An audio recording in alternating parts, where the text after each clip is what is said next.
Well, hello, friends, and welcome to Boston.com's Cocktail Club. I'm Jackson Cannon, and soon I'll be joined by Kyisha Davenport, founder of Bar Noir Boston.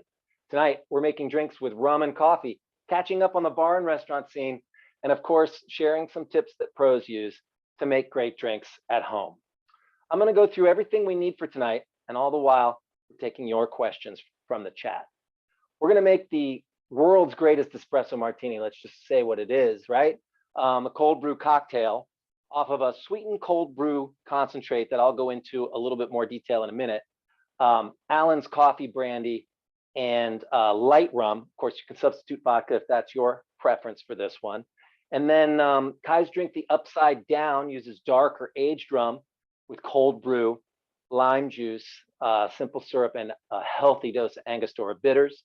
You want a little nutmeg or coffee as an optional garnish on that one. All right, so for this sweetened cold brew concentrate, I just want to tell you a little bit about how I do it. I learned a version of this from Andrew and Brianna Volk, the owners of Portland's Hunt and Alpine Club in Portland, Maine. And this is a rework kind of the espresso martini and of an ingredient that's really, really great for making this drink and many others. I use Fazenda's cold brew concentrate.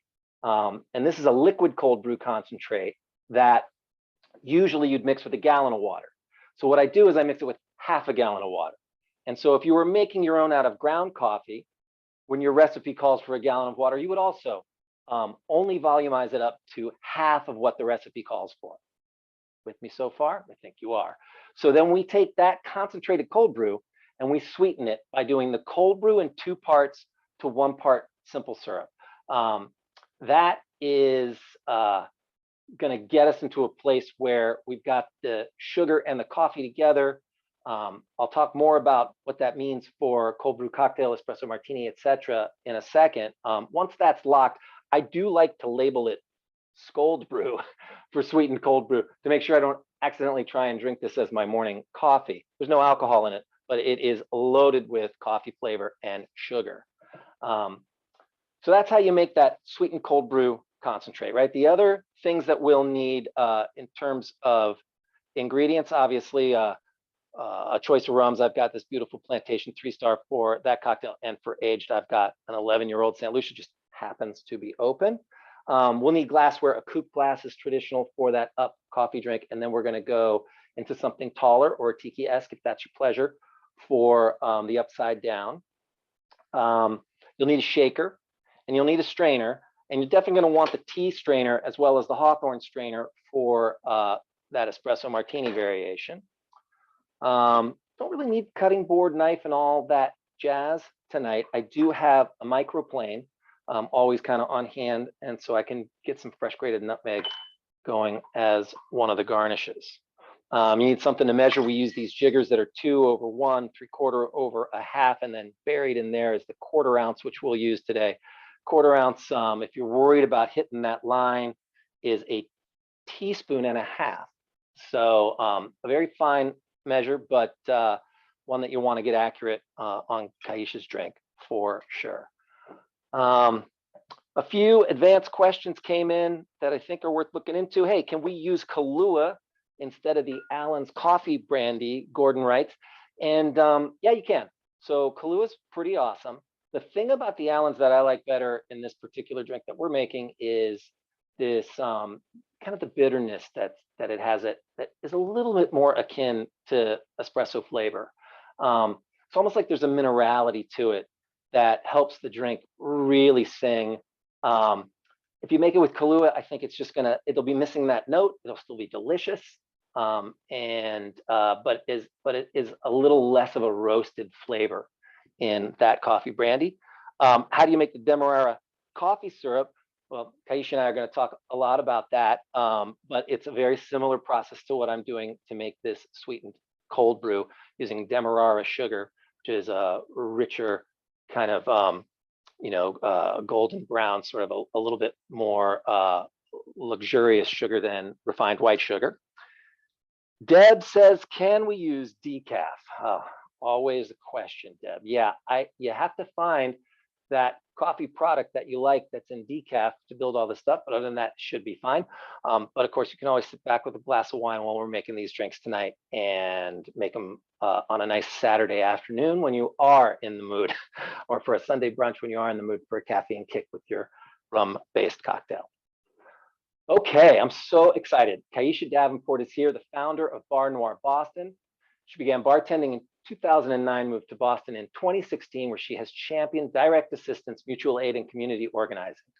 She's a member of the Boston Ujima Project, a place-based community fund which battles investment racism at a grassroots level. She raises funds to support a home for BIPOC femmes. Their mission is to address the housing and income inequality in our city. And she supports Pride Extended, an initiative to connect community organizing campaigns focused on the Black, trans, and non-binary health and wellness in the city. She's the former bar director of Tanam Narrative Cuisine in Somerville. And this time of year, she loves to mix rum and coffee in cocktails. Her donation site and Venmo credentials are in the chat. I'm super excited to welcome her back. Hi, Kyisha. Hey, Jackson. Hi, everybody. How's it going? It's going great. So glad you're here. I'm happy to be here. I have one correction for you. Yeah, what did I miss? I like rum and coffee any time of the year. I sure do too. It was funny. I feel like I was trying to use more than one lure at one time. Like I was like coffee cocktails and rum cocktails, and it's fall, you know. But yeah, I think both of these drinks are pretty good anytime flavors, or at least like 3-season, and I don't know what the 1-season they're not good for. Maybe a cold spring, I don't know, or a warm spring. What else has been going on? What are you up to these days? Oh boy, I have been a hired gun all year, which has been kind of fun. I've been bartending for just over a decade now, and it's kind of interesting to not spend most of my working time behind an actual bar. All year, I've been very excited to write for Edible Boston Magazine and Edible Worcester Magazine. There's a digital version and a print version, but over the course of 2021, I've been crafting a story arc around how we use cocktails to stay connected to each other, to re-embrace that togetherness. And still, some dope private classes, cocktail kits, training, all kinds of random things, hanging out at my friends' bars, making drinks at their bars. It's been an interesting year for sure.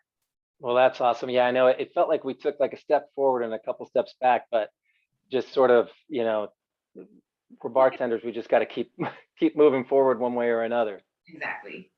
Hey, should we put this drink together and see what we think? Yes. Have you ever been to where I stole this drink, Hunt and Alpine? I mean, I have their permission and I have installed it everywhere I've gone since, but have you ever had it up there?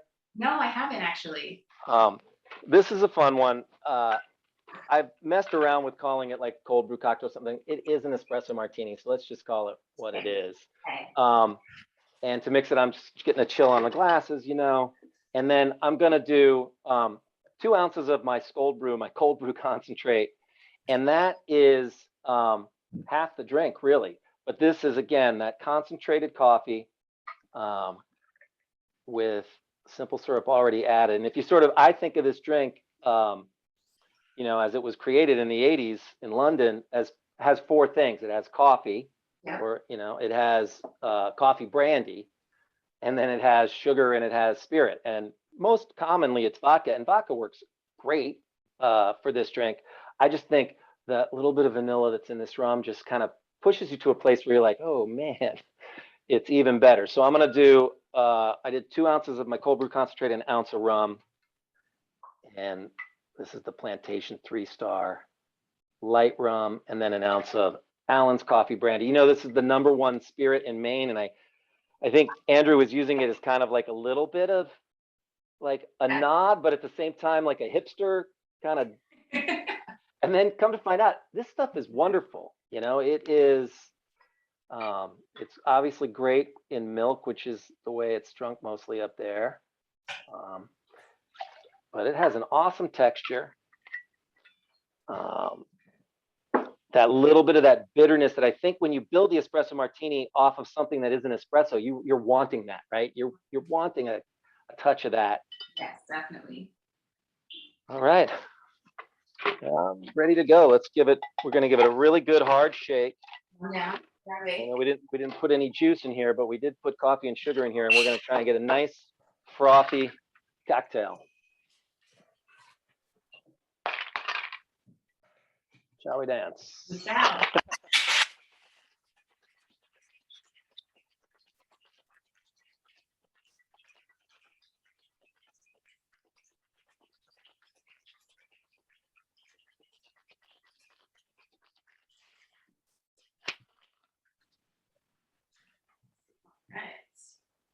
Right. And then I like to go ahead and get all the little tiny shards of ice out on this one. Some drinks I don't think need this tea strainer, but I love to. It's funny, people are like, "Did you put cream in that?" I'm like, "No," but it is creamy.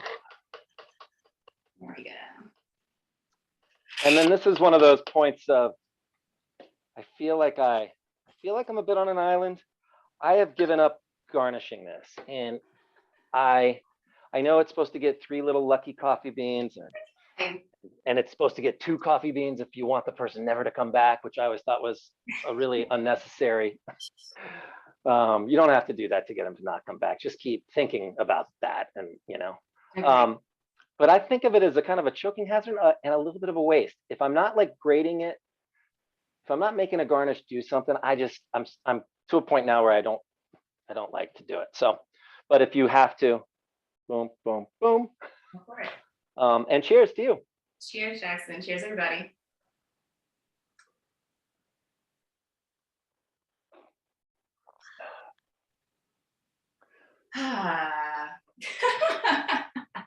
I'm saying if you told me that was an espresso, I would believe you. Yep. But this workaround, it gets us away from one of the kind of things that doesn't work very well, which is pulling a hot coffee and throwing it into a shaker. It's just like that's like kind of like driving into the wall a little bit. You end up with way more melt than you want. I always read that people say bartenders hate making this drink because of the hot coffee, and I'm like, who's using hot coffee anymore? It's so out of touch. It's like bartenders hate making mojitos because it's, because you have to muddle. It's like, actually, you're shaking it on ice. You probably don't have to, like, probably figured that part out. But bartenders don't hate making drinks. I just want to go on the record. Yeah, just, FYI, everybody. We like this. This is fun. Please ask us for more. I always feel a little bad because you see this article, it comes and goes, as long as this drink has been around, right? Mhm. And I feel like it's like a young bar manager gets approached with this, like, what do you hate about espresso martinis? And they're like, oh God, I had to make 100 of them. And I ran out of that beautiful cold brew product the bar manager made, and I had to go run to the espresso machine because there was just no way I wouldn't make it. I would jump in front of a bus for my guests. They go through this whole story, and then they're quoted as, well, I made 100 one night and it was really hard, Like, no, we want to make 100 more if we can. Absolutely. All right. So, all right, if we just take a couple more sips. Yeah. I'm trying to stay through, but it's a real party drink though. People like sort of they want to probe it past this, like, is it an after dinner drink? Right. It can be. Is it an aperitif? Nah, not really. But can I drink like this in 3 sips and then move on to an aperitif? I can. So you could actually have it before an aperitif. You know how I roll. This is anything that can be made brunchable, it will be made brunchable. So definitely. Wait, tell me more. That's an interesting theory. I have no problem with, I love brunch. Some people do not believe in brunch. Throwing it back to when we made Aperol spritzes together early this year. Right. That's my brunch cocktail. So anything that's kind of just easy to drink earlier in the day, maybe you're like recovering from the day before. We don't have to discuss that, but just anything that's really nice and smooth, I feel like can definitely be on any brunch menu. Can definitely start your libations for the day. Oh, I bet you're going to approve of this question. Cynthia's writing into us, Kyisha. How about New Year's Day? Yes. That is like, Good that's like morning. the high holy brunch of all brunches, right? Definitely New Year's Day. You I know, would just batch it ahead of time before I forgot, but somewhere between 7 p.m. before midnight, I would just make sure I had all my ingredients ready so that when I roll out of bed around 2, I'm good to go. yeah. Well, I don't usually do this, but I've almost finished mine, and I think we should, before I do that, I think we should move on and make our second cocktail. Will you take us through your thinking behind the upside down and then in the making of one? Yeah, so the thing I really love about coffee cocktails in general, and of course, espresso martinis, is that it feels very striking the perfect balance of adulting. Of course, you need like coffee. You don't always need coffee, but I need coffee to pick me up. My day typically starts a little later than most folks. I'm not usually up with the sun like some of our 9 to 5 friends or people in different careers, but I want just something that's a little bit like a pick me up, but at the same time, nice and mellow. So I really love the espresso martini and I love coffee cocktails because you get to really strike that sweet spot balance. I don't always like to drink coffee. I don't always like the flavor of coffee in cocktails, despite drinking many of them. Sometimes you just want that extra kick without necessarily feeling like I'm drinking coffee right now. And sometimes, hit or miss, like if you're hanging out at the bar and you don't clear your cocktail in a few sips, the coffee can tend to kind of sit a little bit and it starts to come up to room temperature and it's not so fun. So I like added a little bit of a twist on the upside of down, just to express a different variation of having a coffee cocktail, especially for folks who don't particularly like the flavor or taste of coffee. I don't know who they are, but I'm thinking of you. Wherever you are, I'm thinking of you. And just to literally raise a glass to trying to figure out the upside of the downside of things. At the end of the day, it's always a pleasure to spend time with good friends around a dinner table or at a bar and shake some of the stresses of the day off. Awesome. Cool. So let me dump my ice to start, and then down we go. There's a trash can down here, and we're back. She's back. We're good. So the upside of down is going to be Angostura Bitters, first and foremost. To me, it's first and foremost. We're going to use our cold brew concentrate. I did a slight variation on yours, Jackson, and yeah, I like Demerara with rum. Demerara, you can usually find in grocery stores nowadays. It's just got more of a caramelized, earthier, mellow texture that you don't get from white cane sugar that I think really complements the notes of caramel and molasses and vanilla and rum. So I would say most bars these days are using Demerara. 7 times out of 10 making cocktails these days. It just, especially because rum has become kind of like the de facto spirit in a lot of new cocktail creations. So I used your cold brew concentrate recipe, essentially just subbing out simple syrup for a 1-to-1 of Demerara syrup. So simple, just equal parts boiling water or very, very hot water and Demerara sugar, and stirred, shaken, how we prefer, until it's completely dissolved, letting it cool off. And I'm also using lime. I'm gonna cut that right now, some fresh lime. And typically a lime is gonna get you about an ounce of juice. So I'm gonna cut this in half and just squeeze it right into my shaker. And that is gonna get me just enough lime to make this guy go. Hang on to your lime if you'd like. You can also use this for garnishing. I'm feeling you, Jackson. I'm feeling you on this. You don't really need a garnish for this. Like, let's just cut to the chase. But it's definitely optional. Waste not, want not. It's going to taste just as great with or without it. And I'm using an delicious rum. As you can see, it's almost gone. I just could not waste the opportunity to use this. So any dark or aged rum that you have in the house is perfectly fine. I've got plenty here. But this is a really special rum to me. This is called Equiano rum. And it's a fantastic expression of Africa and the Caribbean and how the lineage of both places have birthed rum. It's not available here yet, so I feel like it's not fair to show it. But keep your eyes out for it. I'm sure it'll be around soon. But like I said, any dark rum, any aged rum is going to get you there. And it's probably going to be better to have something that you like to sip anyway. So set it to the side. I'm using an 11-year-old St. Lucian rum. So it's got, I don't know if you love that aroma of that, but it's one of my favorite umami smells of all. Oh yeah, oh yeah. So I'm gonna start with that 2 ounces of rum because I see I'm just chatting. Jackson's like, we are ready to roll. Oh wait, no, I put the lime juice in when you did the lime too. So I have rum and lime juice in mine, but I haven't done anything else. Cool. Okay, okay. So I'm just dropping my rum in 2 ounces all day. And I didn't even squeeze my lime. I just cut it.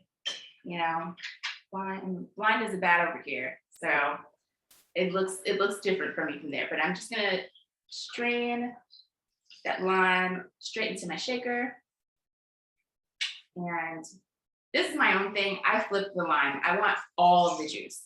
Nice. I just don't agree that you get all of the juice in one press. But no, but you also get a little oil out of the peel doing it that way. exactly. Because when I made my lime juice ahead of time, that's what I did, flip them both directions, you know. Exactly. So I'm gonna add an ounce of that cold brew concentrate. Just give that a swirl.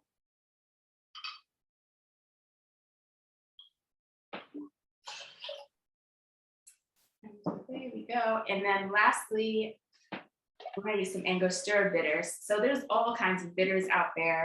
I find for tropical drinks, if you're using an old-fashioned type bitters, you're never gonna go wrong with Ango. It's the right flavor that you want to create that tropical element in your drinks. So there's a small little top on top of your Angostura bottle. If you trust yourself, take a knife and you can just slowly pop it off. I make sorry. If you don't trust yourself, I did it in I just dashed it in there and I did it in about 10 dashes. Exactly. I trust myself to take it off, Kyisha, but I don't trust myself to put it back on every time. And then That's fair. That's fair. So I'll leave mine on for now. But I like to make cocktails with half an ounce of Angostura, an ounce of Angostura. It gets a little crazy over here, so I'm used to popping it off. But I'm going to hit this with 10 dashes as well, and I'm just going to use my jigger just to keep myself on track for that 1/4 ounce of bitters. There we go. oh wow, this is already smelling delightful. Yes. Cool. So I have a few glasses over here. You know, you never have too many glasses behind the bar. I've got a simple tall glass. I also have a cool tiki mug. I'll probably just go with a tiki mug. Why not? Let's go with the tiki mug. But any tall glass or mug, even if you just have a regular cup, mason jar, totally fine. So I'm going to fill this guy up with ice and let's get to shaking, shall we? Right on.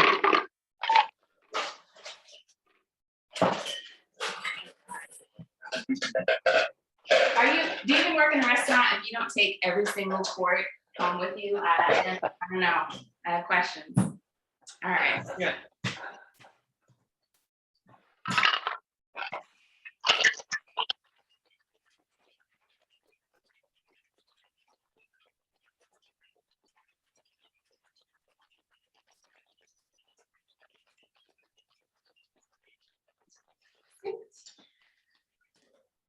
So again, you know, when I was making this recipe, I thought about this for folks. We're at home.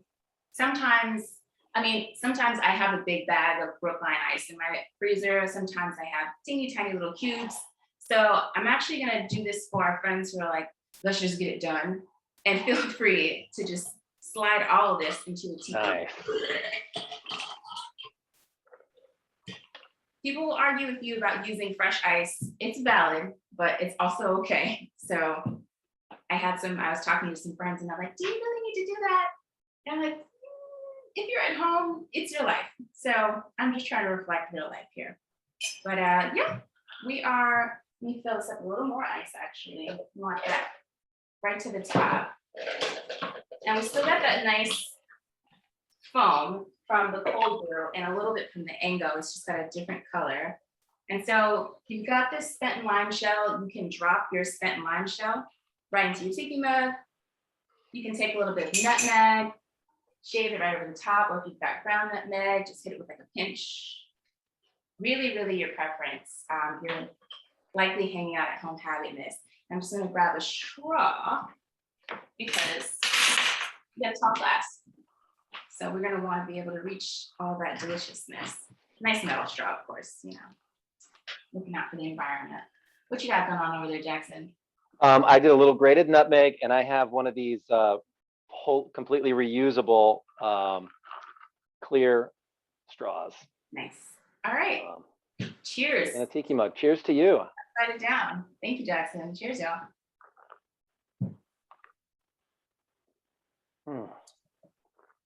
Wow. That is fire. Oh man. Taste the coffee? Yeah, but what you did is you've like turned it into like a botanical. Yes. You know, it's not like I'm not drinking a coffee. I have the kind of lean, astringent, sour, and bitter that a classic tiki drink can bring. And coffee is just like playing around in there, almost like this big bass note to the whole thing. It's really, and you know, full disclosure, I asked you for this recipe and you were not near a bar. And that's a real marker when you kind of you're starting to see the matrix when you're like only off by one tiny little tweak of a drink that's in your head, and then you write it down and then you go try it and it's something as profound as this one. This is really cool. Thank you. Yeah, I was on a highway in Delaware and I'm like, I think I have an idea. So I don't know if there's a word for it, and maybe but when you use this much Angostura sometimes in a drink, it kind of creates this energy surge when you take a sip of it.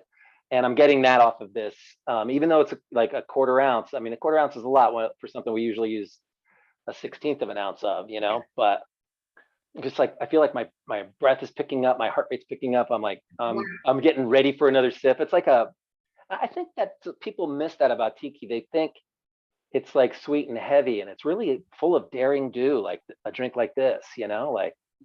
Yeah, there's so much variety in tiki. It's definitely not just, you know, when I first learned how to bartend, we used to say a rum punch is just whatever rum you want, orange juice, pineapple, whatever juice you have in the bar, just dump it in there. And there's just so much more nuance and creativity behind it. So Ango definitely allows you to appreciate that. And even with coffee too, you know, if you ever notice, like when you're in a store and you're reading like the chalkboard and it describes the notes of coffee and it's like blueberry or vanilla, and you're like, where is that? I don't get that in coffee. I just taste hot. But the Ango kind of brings that out a little bit more. Those like blended notes in coffee as well. Yeah, it's this is a really fascinating drink. Really awesome. Weird things. So people want to find you out with a chance of tipping you for your labor. Where might they see you in the month of November? You would have to just email me. Maybe you might catch me at two of my lovely friends, family, communities spots, Mahani Thai Tapas restaurant over in Brookline, or Comfort Kitchen, popping up in JP.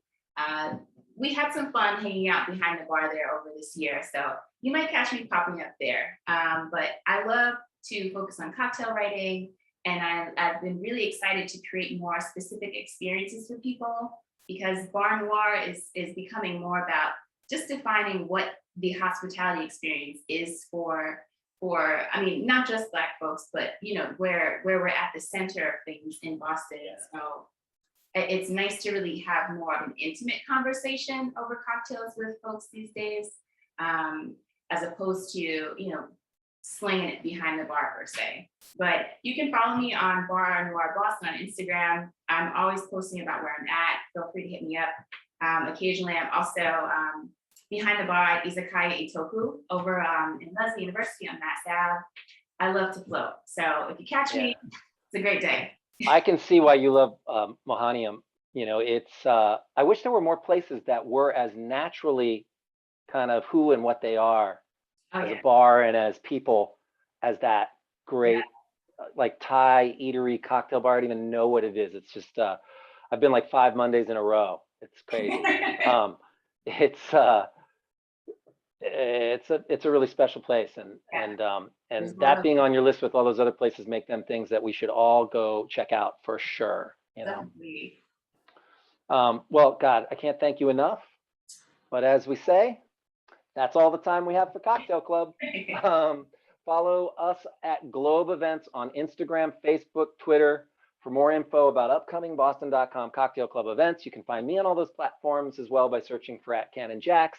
We're off next week, but we're back on 11/11 with Misty Kalkofen, the Grand Dame of Mezcal drinks. Special thanks to our guest, Kyisha Davenport. Thank you. Thank you, Jackson. My Thank you, hero. everyone. Thank you all.